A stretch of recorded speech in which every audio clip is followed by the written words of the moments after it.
Hello, folks. Welcome back to another episode of Burning Platform. It's a real pleasure to have my friend Roy Altman today. He is CEO of PeopleServe. I'll let him describe what that is. But the reason I have him here today is he recently edited a magazine issue for Workforce Solutions Review. The whole issue was focused on artificial intelligence, AI. And so we're going to have an episode focused on AI. Roy, thank you for joining me. Brag about yourself for a couple of minutes. Hi, everyone. I've been in the HR technology space for about 23, 24 years. I've had 3 entrepreneurial ventures. The latest one is a managed cloud data platform. I've had PeopleServe I founded PeopleServe about 18 years ago. And I also, as Vinny mentioned, I'm managing editor of Workforce Solutions Review magazine. I've had a lot of fun doing that the last 2 years. And I'm on the faculty of a master's program in human capital analytics and technology at NYU. How do you find, and then you're also a marathon runner. How do you find time for all that, Roy? I'm very efficient in terms of time utilization. And I do actually sleep. Contrary to popular belief. So Roy, talk about the issue. A number of, fairly influential people wrote in it. And I was particularly intrigued by your op-ed, which said, AI is leading humanity towards dystopia. My God, that sounds dark. Summarize the perspectives from the magazine, from the issue. Well, we start off defining AI, and many of the articles are about debunking the myths about AI. And the lead article called AI 101 is written by Sergio Mastrogiovanni, and basically lays out what AI is and what AI isn't, so that when a talent acquisition vendor, for instance, says we have AI embedded in our product, you know what they're talking about, and you know if what they actually have is important to you. We go on to, there's an article about regulating AI by John Sumser. And the title of the article is Pinning Jello to a Wall, Regulating AI. And he talks about how difficult it is to regulate it, whether we should or not, whether government is equipped to regulate AI, and what the consequences are if we don't. And then, my op-ed about whether AI is, it started out as it was going to be like a point counterpoint, is whether AI is leading us toward utopia or dystopia. And I set out the arguments, and just looking at it, said that, the utopia part is not going to happen. I mean, we are definitely on the road to a dystopian future unless we act, unless we do something about it, unless we figure out an effective way to put in some guardrails around AI. Roy, we've been talking about AI since the 1950s, right? Alan Turing had the famous test to determine if human computers are matching humans in capability, intelligent behavior. Mm-hmm.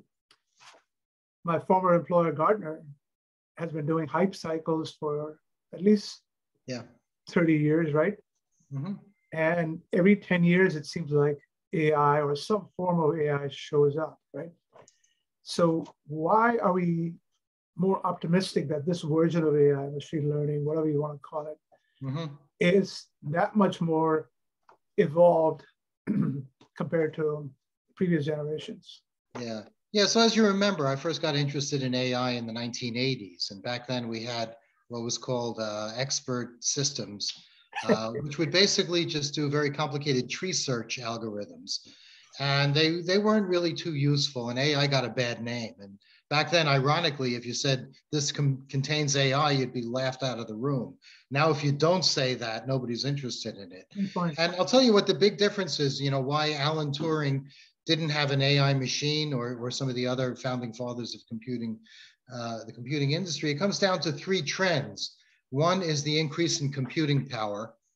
So Moore's law states that observed that computing power doubles roughly every 2 years, and that's generally held steady since the beginnings of the use of the transistor. The amount of data that's available, and that's thanks to the World Wide Web and the Internet of Things, we have, the amount of data in the world is increasing exponentially. and differences in programming techniques. Now, we have machine learning and deep learning, which rather than programming and giving the computer the instructions about how to solve a problem, you tell it how to learn how to solve the problem, and it kind of learns it based on the data. So you put those three together and how they're all increasing exponentially. And we now have AI systems that are pretty useful. And in a very short period of time, we'll have AI systems which are extremely powerful. And that's what I'm cautioning about in this article. So let's debate this, right? Clearly, in the consumer tech world, we're seeing voice recognition, Siri, Alexa, and so on. But they have billions and billions of voicemail messages that they were able to use to train machines, right? Yeah. Image recognition has also evolved quite a bit. Yeah. So consumer tech, I buy, AI has evolved. And I go to the enterprise, I hear all these vendors talk about AI, but then I ask them, to your second point, where is the data to train your machines, right? It's not in your cloud. It's stored in proprietary data centers. How the hell are you accessing that data, right? Yeah, I tend to be a little cynical of enterprise AI from a data availability and therefore machine training perspective. So tell me what you're seeing differently. Well, yeah, I mean, you're absolutely right. AI is only as good as the data that trains it, and more data is better. And companies are very proprietary about their data. There are cloud data aggregators, and that helps. So you can kind of get the benefit of the data of lots of clients, not just you. And data sets that are trained for specific purposes have been found to be biased. Cathy O'Neill's book, Weapons of Math Destruction, talk about algorithms that perpetuate previous biases because of the data set is legacy, contains all these biases, and that's a real problem that can really hurt people in many ways. It sounds like you're more convinced that enterprise AI is also industrial grade. I'm not that convinced. I'm saying it's getting there. And now with the Internet of Things, there's a lot more data available, but people have to be responsible about how they use that data. I'm convinced that some of the early examples of algorithmic bias are probably unintended consequences. But what I'm cautioning about is, well, what happens when this technology is 100 times more powerful than it is today? And it's not simply used for getting you not to quit your job or to buy something you don't really need, but to really manipulate you in very destructive ways, and that's a big concern. Well, I think we're in slightly different ends of the spectrum there. But let's talk about the ethical aspects that you raised, right? I mean, one of my favorite examples is autonomous cars. And if an accident is unavoidable, what should the car hit? Should it hit the biggest object, an adult? Or should it hit the smallest object for less damage, right? And the funny thing is, I wrote a book 10 years ago, and I interviewed an ethics professor. And I asked him a question. I said, your phone must be ringing off the hook. There's so many ethical questions coming up with technology. He goes, hardly, right? But suddenly, it seems like in the last 3 or 4 years, ethics have suddenly all over the place. Everyone's talking about ethics, right? My concern is the technology is not there. The autonomous cars won't be ready for another 5 years at least, right? And yet we've been hammering ourselves on ethics. We need to prepare a little bit, but it almost seems like we jumped the gun on ethics, but the technology is not there. Respond to that. Yeah, I mean, it doesn't hurt to start thinking about this stuff early. In terms of the example that you cited, I'm not really sure that a human in that situation would make a rational choice rather than just react. But you're right, the technology isn't there. Missy Cummings, who's a robotics professor at Duke and wrote an article for Workforce Solutions Review a year or two ago, said that self-driving cars are not really around the corner, so to speak.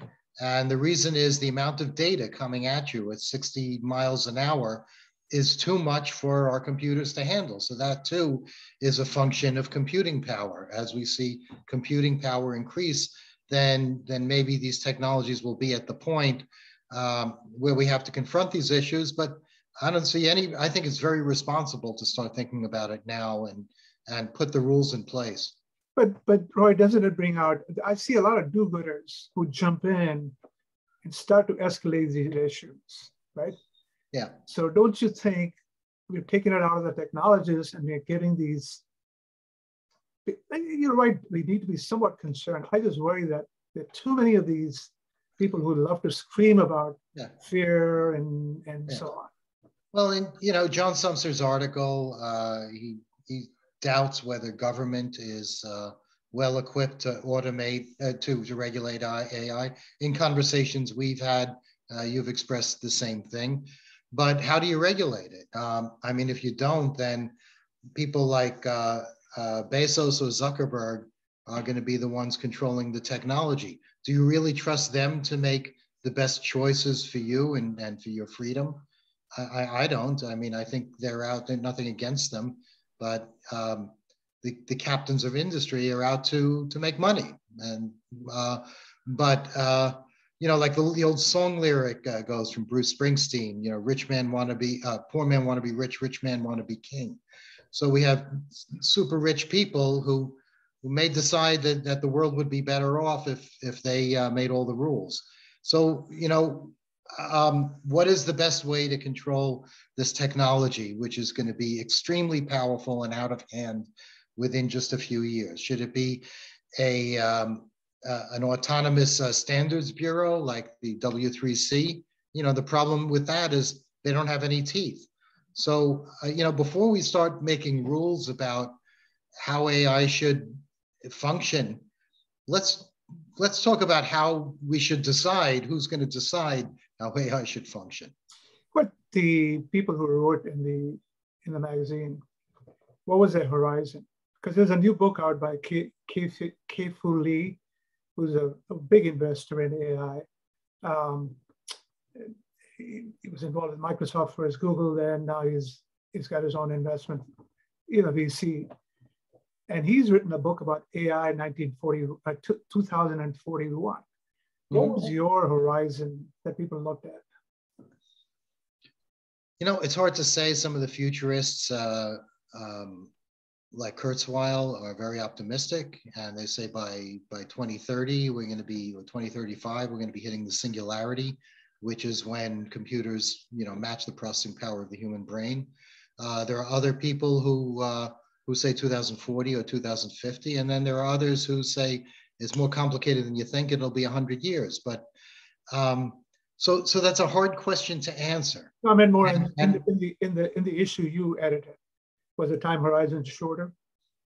Yeah, I mean, I would say within 10 or 15 years, we're going to be faced with extremely powerful AI, and if we don't make decisions now, then it might, there might be really unintended consequences. So talk about the dystopian view again. What was there any 2 or 3 specific things that made you go, there is no utopia, it's definitely going to be dystopia? Well, if you look at the utopian model, it's based on an economic, condition, and if we share the gains from robotics and AI throughout society, then we could have a utopia where people, can just do what they love to do and not have to worry about money because the AI is so productive.